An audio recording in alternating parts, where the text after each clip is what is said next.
अस्सलाम वालेकुम जी, मैं उज़मा जाफ़र और आप देख रहे हैं उज़मा एस्थेटिक्स यूट्यूब चैनल। आज की वीडियो में आपके सामने कटिंग करने लगी हूँ ट्राउज़र की, जो कि है बेल बॉटम में। और ये मैंने कपड़े को फ़ोल्ड कर लिया है लंबाई के रुख पे। ये डबल फ़ोल्ड है मेरे पास, ये 4 फ़ोल्ड में नहीं है, डबल फ़ोल्ड में है। लोन का कपड़ा है और खुली साइड मेरी तरफ है, कन्नी वाला जो हिस्सा है वो मेरी तरफ है। सबसे पहले हमेशा हमें कपड़े की रेब निकालनी होती है, क्योंकि लोन का कपड़ा रेब में होता है। उसके लिए नीचे आप एक लाइन लगा लें, जो रेब का कपड़ा है वो साइड पे हो जाए। और रेब को हमेशा काट के निकालते हैं, इसको फाड़ के कभी भी नहीं निकालते। इस कपड़े में रेब नहीं थी, सिर्फ धागे निकले हुए थे, लेकिन फिर भी मैंने एक लाइन लगा ली ताकि मुझे यहाँ पे नीटनेस आ जाए। उसके बाद मैं जी बॉटम के लिए फ़ोल्ड करने के लिए कपड़ा ले रही हूँ, जो कि मैं 3.5 इंच ले रही हूँ। 3.5 इंच ही मुनासिब होता है, क्योंकि बाज़ औक़ात हमें रेब की वजह से कपड़ा कम या ज़्यादा भी हो जाता है। 3.5 इंच हो या 4 इंच हो, तो ये हमें फ़ोल्ड करने में आसानी होती है। और हमारा जो पांचा होता है ना, वो फ़ोल्ड हुआ हुआ अच्छा भी लगता है ज़्यादा कपड़े का।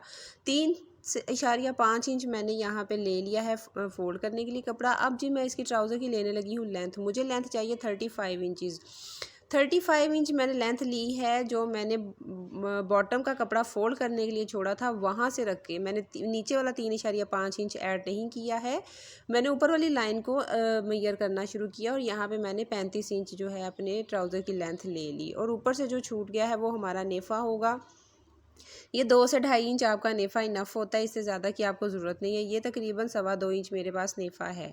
अब जी ये जो सेंटर वाला हमारा नेफ़े का सॉरी ट्राउज़र का हिस्सा है, ये हमारी मेजरमेंट है। ऊपर जो नीचे और ऊपर जो 2 हिस्से हैं वो हमने फ़ोल्ड करने के लिए बचा लिए। सबसे पहले कन्नी पे मैं निशान लगाऊंगी। कन्नी को भी रिमूव करना ज़रूरी होता है, क्योंकि ये सिलाई में आके झोल डाल देती है। इसलिए कन्नी को हमेशा निकाल के मेजर करें और इसको काट दिया करें। मैं यहाँ पे मेजरमेंट करूँगी कन्नी को छोड़ के। 14 इंच पे मैंने लेनी है वेस्ट अपने ट्राउज़र की, सामने वाले फ्रंट वाले 2 पल्लों की। और मैंने क्रॉच एरिया इसका नेफा सॉरी जो होता है आसन, वो लेना है मैंने इसका 12 इंच। 12 इंच काफ़ी होता है मीडियम साइज़ के लिए, क्योंकि इसमें हमने 1.5 से 2 इंच और भी ऐड करना होता है, जिसकी वजह से ये बढ़ जाता है। और बैक साइड पे हमने मज़ीद बढ़ा के कपड़ा इसमें डालना होता है।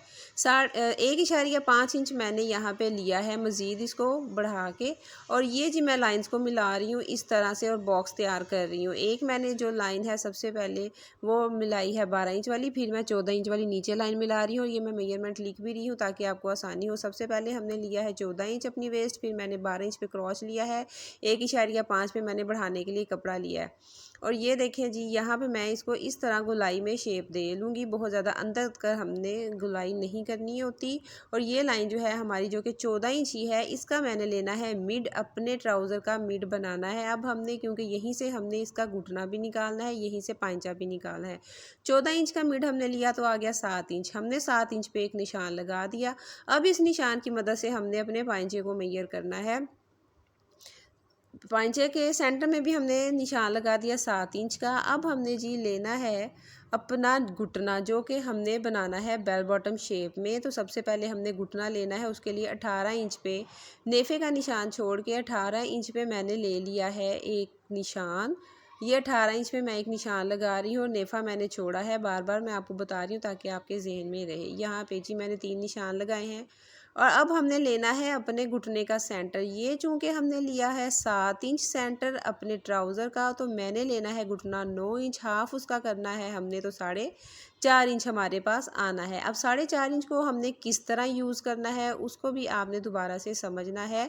जो हमारे पास यहाँ पे देखें सेंटर का निशान है, जो हमने 7 इंच पे लिखा था, ये देखें जो हमने 7 इंच का सेंटर लेने के बाद ये निशान लगाया था, उस सेंटर को सामने रखते हुए हमने 4.5 इंच का निशान इस तरफ और 4.5 इंच का निशान इस तरफ मिला के लगाया, तो ये 9 इंच का पांचा हमारे पास आ गया। सॉरी 9 इंच का ये घुटना है हमारे पास।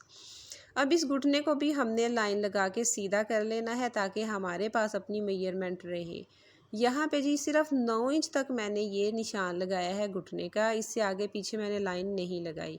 अब इसी तरह मैंने इन निशानों को मिला देना है। यहाँ पे जो मैंने लिया है निशान 14 इंच का हाफ। उसके बाद मैंने अब अपना लेना है पाइंचा। पाइंचा मैं लूँगी 11 इंच का। 11 इंच को मैंने जब सेंटर किया तो ये 5.5 इंच बनता है। 4.5 इंच हमारा घुटना है तो 5.5 इंच हमने पाइंचा लेना है, तभी ये बेल बॉटम की हमारी शेप सामने आएगी। इसी तरह हमने फॉलो करते हुए हमने रखना है 7.5 इंच वाले निशान के सेंटर में 5.5 इंच को दाएं तरफ और 5.5 इंच को बाएं तरफ, तो ये 11 इंच का हमारे सामने आ जाएगा पाइंचा। सेंटर में जो हमने निशान लगाया था उसके दोनों तरफ हमने 5.5 इंच लिया, तो 11 इंच हमारे पास आ गया पाइंचा और 9 इंच हमारे पास इसका नी आ गया है। अब इन निशानों को हमने स्केल की मदद से इस तरह मिला लेना है। ये अभी हम सिर्फ रफ निशान लगा रहे हैं, यहाँ पे भी आपने कटिंग नहीं करनी, सिर्फ निशानों को मिलाना है अपनी सहूलत के लिए। बाद में इनको हमने शेप भी देनी है, क्योंकि इस तरह कॉर्नर्स नहीं बने होते हैं, हमने इनको गोलाई में भी थोड़ी सी शेप देनी है।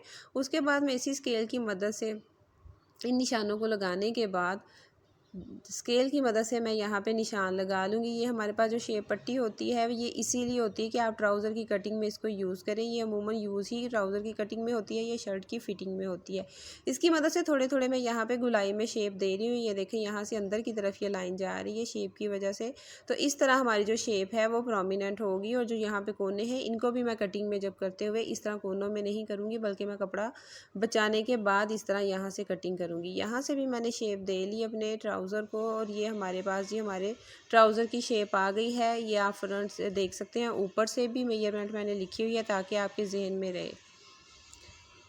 ये ऊपर वाला हिस्सा है और यहाँ से अब ये बॉटम वाला हिस्सा आप देख सकते हैं कि किस तरह इसकी आप शेप दे सकते हैं। बेल बॉटम की बहुत इजी है, मुश्किल नहीं है। ऊपर वाला हिस्सा अब मैंने जब कटिंग करना है तो मैंने पांचे का जो 3.5 हिस्सा बचाया था फोल्ड करने के लिए उसको मैं नीचे फोल्ड कर लूँगी। नेफे वाला हिस्सा भी मैं नीचे फोल्ड कर लूँगी, और उसके बाद जब मैं कटिंग करूँगी तो ये मेरे पास ईजीली इतने आ जाएंगे जितना कि हमने इनको फोल्ड करना है। अब मैंने बैक साइड को नीचे बिछाना है और उसके ऊपर मैंने रख लेना है अपना फ्रंट साइड, जो कि मैंने कटिंग कर लिया है। मेजरमेंट इसके ऊपर लिखी हुई है, सिर्फ अब हमने थोड़ा सा और काम करना है। यहाँ से कन्नी वाला हिस्सा फिर मैंने बचा के आगे रखा है। अब जी जो हमारा क्रॉच एरिया है और जो हमारा ऊपर नेफे वाला हिस्सा है वहाँ से हमने अब यहाँ पे इसको बढ़ाना है 2.5 इंच। यहाँ से मैं बढ़ा रही हूँ क्रॉच एरिया वाली साइड पे, क्योंकि किसी का थाई वाला हिस्सा बड़ा होता है, किसी का नहीं होता है। तो लेकिन आप कोशिश करें जिस तरह किसी का है उस हिसाब से सिए। तो मुझे यहाँ पे एक हेल्दी बेबी का सीना था, बच्ची है तो मैं उसका थोड़ा सा हेल्दी ही बनाऊंगी।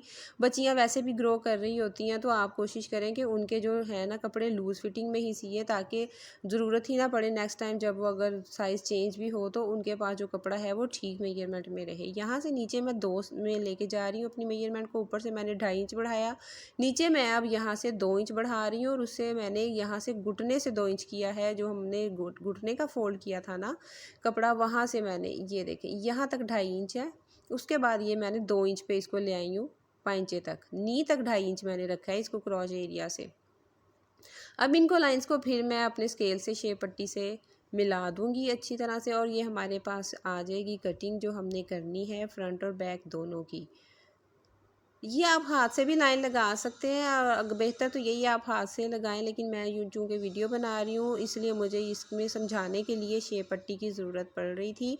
अगर आप हाथ से भी लगाते हैं तो ये शेप सही आ जाती है, आपने सिर्फ थोड़ा सा इसको राउंड में देना होता है। फिर मैं पाइंचा फोल्ड करूँगी और फिर मैं कटिंग करूँगी। इस तरह जो नीचे वाला कपड़ा होता है वो एग्जैक्ट हमारे पास आता है जितना हमने फोल्ड करना होता है साइड से, वरना ये कम ज़्यादा भी हो जाता है। 2 इंच का मैं ऊपर से निशान लगा रही हूँ नेफे का, बैक साइड क्योंकि हमने बढ़ानी होती है इसकी, तो यहाँ पे सिर्फ मैं 2 इंच ही ले रही हूँ। ये जी 2 इंच हमने बढ़ाई है। अब मैंने इसको तिरछा कटिंग करना है, और उसके लिए भी पहले मैंने एक निशान लगाना है। सीधा करके निशानों को लगाने के बाद यहाँ पे मैं सिर्फ एक 5 इंच पे निशान लगाने लगी हूँ। जो ऊपर वाला हमने नेफे का हिस्सा बढ़ाया है, ये देखिए क्रॉच एरिया से रख के अंदर की तरफ मैंने ये 5 इंच पे एक निशान लगाया है, और इस निशान की मदद से मैंने नेफे के हिस्से को दोनों को ऊपर से मिला देना है फ्रंट और बैक के साथ, ये इस तरह से।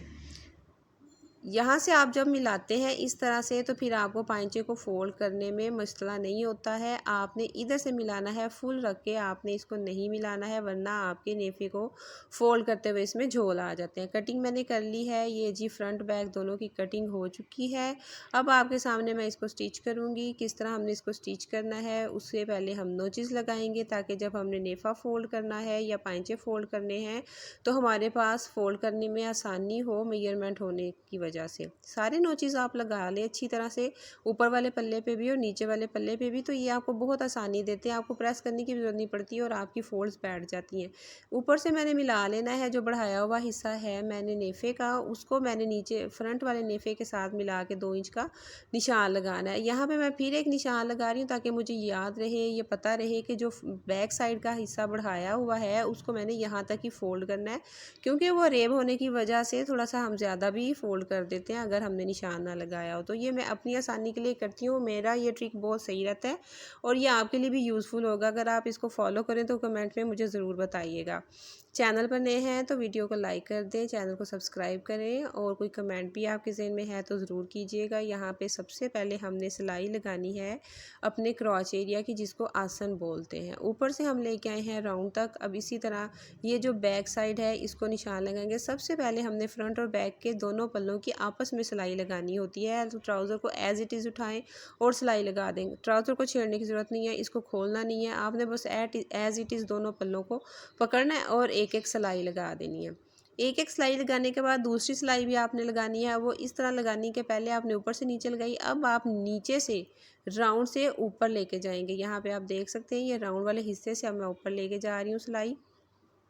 इस तरह जो हमारा आसन होता है ये पक्का हो जाता है, ना ये यहाँ से उधरता है और ना ये फटता है और इसकी सिलाई में झोल भी नहीं आते। जब आप ऊपर और नीचे से इस तरह लगाएंगे सिलाइयाँ तो झोल का खतरा नहीं है। फ्रंट साइड जो लंबे वाली है उस पर भी मैं नीचे से रख के ऊपर जाके ये एक सिलाई लगा रही हूँ। ये जी हमारा आसन रेडी है। अब हमने क्या करना है, दोनों पल्लों को खोल के बिछाना है। सबसे पहले मैंने बिछा लिया है बैक साइड और उसके ऊपर मैंने फ्रंट को भी रखा है उल्टा। दोनों पल्लों की उल्टी साइड बाहर की तरफ है और सीधी साइड अंदर की तरफ है। और ये देखें यहाँ पे ये जब हमने सेंटर मिलाए तो इस साइड से कपड़ा बच गया है, लेकिन आपने बैक साइड का जो बड़ा हुआ कपड़ा है उसके ऊपर ही जो फ्रंट साइड का है हिस्सा उसको रखना है और दोनों को सीधी सिलाई नीचे तक पांचे तक लेके जानी है। ये आपने नहीं देखना कि जो बैक साइड है वो बड़ी है और फ्रंट छोटी है। जब हमने इसको प्रेस करना होता है तो जो हमारी प्रेस का स्टाइल है इसका ट्राउज़र का, उसकी वजह से ये हमारा जो ट्राउज़र है इन सिलाइयों की वजह से बड़ी अच्छी शेप में आ जाता है। ऊपर से नीचे तक आपने सिलाई लगा ली। अब दूसरे पांचे को भी इसी तरह आपने ऊपर से नीचे तक सिलाई लगानी है। सेंटर आपने जब रख के मिलाया तो ये देखें ये इतना हिस्सा हमारा जो है बढ़ गया है और इसको भी फिर आपने मिला लेना है। फ्रंट वाले के साथ बड़े हुए को आपने नज़रअंदाज करना है। यही ट्राउज़र की कटिंग होती है। ये इसका फार्मूला है कि लाजमी पिछला हिस्सा बड़ा होता है, क्योंकि पिछला हिस्सा हैवी होने की वजह से ट्राउज़र में भी कपड़ा एक्स्ट्रा रखना होता है, तो वो इस तरह कटिंग की वजह से उसको रखा जाता है। यहाँ पे ये देखें थोड़ी सी गुलाई में हमारा जो ट्राउज़र आता है कटिंग की वजह से उसको आपने सिलाई में सीधा करना है, वरना यहाँ पे झोल पड़ जाता है। चाहे तो आप यहाँ से थोड़ी सी कटिंग भी मज़ीद कर सकते हैं, लेकिन अगर आप सिलाई में भी ले आते हैं तो ये हमारा यहाँ पे फिर झोल नहीं पड़ता है। सीधी आपने कटिंग सिलाई कर ली। उसके बाद ये अब बारी आती है हमारे नेफे और पांचे की। जो नोचेस हमने लगाए थे उनकी मदद से अब हमने नेफे को फोल्ड करना है। पहले सिलाई को सीधा किया और फिर उस हिस्से पे हमने जो यहाँ पे नोचेस लगाए थे वहाँ से हमने इसको फोल्ड करना है। उससे पहले थोड़ा सा मैं ये ऊपर वाला किनारा फोल्ड कर लूँगी जहाँ से हमने नेफे के लिए खाली जगह छोड़नी है, क्योंकि यहाँ से हम लास्टिक डालेंगे। मैं लास्टिक वाला नेफा नहीं बनाती हूँ। इस तरह नेफा जल्दी बन जाता है और आसानी भी होती है और आप अपनी साइज़ की मेजरमेंट के हिसाब से जो भी इलास्टिक इसमें डालना चाहें डाल सकते हैं। अब जी मैंने नोचेस की मदद से फ़ोल्ड किया उतना कपड़ा जितना हमने 2 इंच का छोड़ा था। अब सारे नोचेस को ये देखें मैं खोल खोल के फ़ोल्ड करती जाऊंगी इस तरह से कपड़े को, और मेरे पास ये मेजरमेंट आती जाएगी। थोड़ा सा किनारे से फ़ोल्ड करूँगी और आराम से मैं सिलाई लगा लूँगी। ठहर ठहर के मैं आपके सामने सिलाई लगा रही हूँ, कपड़े को फ़ोल्ड कर रही हूँ, ना मैं ऊपर वाले कपड़े को खींच रही हूँ ना मैं नीचे वाले कपड़े को खींच रही हूँ। सिर्फ आपके सामने मैं नोचेस को खोल रही हूँ और उनको आपस में मिला रही हूँ सिलाइयों को, और शुरू से थोड़ा थोड़ा मैं कपड़ा फोल्ड करती जा रही हूँ और सिलाई लगाती जा रही हूँ। जब आपकी प्रैक्टिस हो जाती है तो आपका हाथ खुद ब खुद रमा हो जाता है। यहाँ पे आपको कोई भी प्लेट भी डालने की ज़रूरत नहीं है। जब आपने नोचेस लगा लेने हैं ना और आपने 5 इंच रख के ऊपर से तिरछी कटिंग करनी है तो आपका यहाँ पे कोई भी झोल नहीं आता है। अगर आप डायरेक्ट तिरछी कटिंग रेब में कर देते हैं शुरू से एंड तक तो फिर वहाँ पे झोल ज़्यादा आते हैं। 5 इंच छोड़ के करेंगे तो आपका यहाँ पे झोल नहीं आएगा। देखें इसमें मेरा झोल नहीं आया। पिछला मैंने ट्राउज़र सिंपल कट किया था तो उसमें थोड़ा सा झोल आ रहा था, वहाँ पे भी मैंने तरीका बताया था कि किस तरह आप इसको नेफे को फोल्ड कर सकते हैं अगर आप झोल वाला हिस्सा आपको फेस करना पड़ रहा है। तो आप मेरी ट्राउज़र वाली कटिंग भी देख सकते हैं और स्टिचिंग भी सिंपल ट्राउज़र की देख सकते हैं, उसका लिंक मैं डिस्क्रिप्शन बॉक्स में डाल दूँगी। नेफा हमारा मुकम्मल हो गया है और यहाँ पर मैंने होल जो पहले बनाया था वो मैंने छोड़ दिया है इलास्टिक के लिए। इसी तरह हमने नेफे के भी नोचेस को मिलाना है और नेफे के जो ये देखें नोचेस को मिलाने के बाद इसका सेंटर हमने कर लेना है। जो हमारा सिलाई वाला हिस्सा है वो इसका सेंटर नहीं है बल्कि जो 2 इंच हिस्सा हमने बढ़ाया था वो इसका सेंटर बन रहा है। इस तरह जी मैंने ये सिलाइयाँ मिला ली हैं खोल के और नोचेस को की मदद से मैंने मिलाई हैं। इस तरह मैं डबल फोल्ड करूँगी। पाइंचे को 3.5 इंच हमने इसको छोड़ा था तो हमने जब इसको फोल्ड करना है तो ये तकरीबन हमारे पास 2.25 इंच तो आ जाता है। ये देखें 2.25 इंच का ये हमने फोल्ड करके पाइंचा अपना रेडी कर लिया है। इतना फोल्ड किया हुआ अच्छा लगता है और हमारा जो पाइंचा है वो खड़ा खड़ा भी रहता है और मुड़ता भी नहीं है। दूसरे पाइंचे की भी इसी तरह हमने बना ली थी फोल्ड और उसको हमने सिलाई लगा दी थी। बहुत जल्दी और इजीली आप अगर इस तरह के रूल्स को फॉलो करें, छोटे छोटे ट्रिक्स को फॉलो करें तो आप जल्दी से अपना काम एक ही सीटिंग में बैठे बैठे कर लेते हैं। बार बार आपको प्रेस करने के लिए उठना नहीं पड़ता। अब जी हमने पांचा जो है अपना वो फाइनल सिलाई लगा के बना लेना है और थोड़ा सा मैंने जो कपड़ा बचाना है मार्जिन का वो छोड़ के बाकी मैं यहाँ पे सिलाई लगा रही हूँ।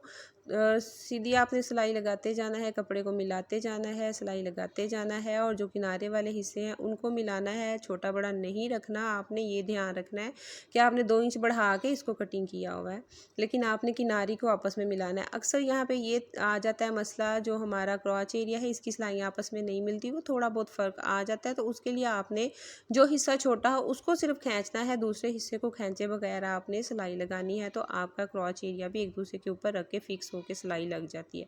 दूसरे पांचे पे भी एज इट इज़ हम सिलाई लगा रहे हैं और ये पांचों की जो सिलाइयाँ होती हैं इनको भी डबल करके ही लगाना चाहिए। ये नाली की सिलाई अक्सर व बेशतर उधड़ भी जाती है अगर सिंगल लगाई हो तो यहाँ पे रेब होने की वजह से धागा खींचा जाता है, इसलिए यहाँ पे आपने डबल सिलाई लगानी है तो यहाँ पे ये उधड़ेगा नहीं और ना ही जल्दी यहाँ से फटेगा, धागा कटेगा भी नहीं।